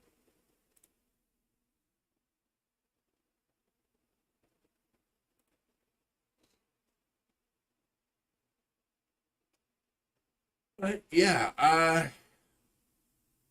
think I've done everything I wanted to do with this stream. The best programmer artist I've met. Thanks. Let's see. I've been live for 2 hours, so I think that's a pretty good stream. I'm definitely going to be making more tutorials. Got one in the works, and hopefully that'll be done here shortly, so then I can start working on another and have a little bit of a backlog, so that way everything's recorded, edited, and everything, and ready to upload. So as soon as I get like 10 tutorials made, that's when I'm going to start releasing them. And hopefully that shouldn't take me too. I'd say probably by the end of the month, the first video should be out. Hopefully.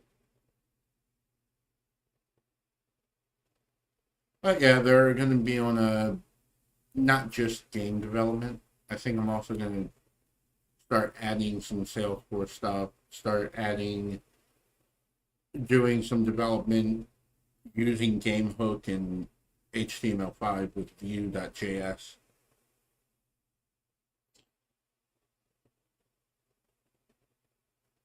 So there's definitely going to be a lot of content going out. All right, I think that's it for me now. I think I'm going to go make some coffee and then start actually developing this out. All right, have a good one.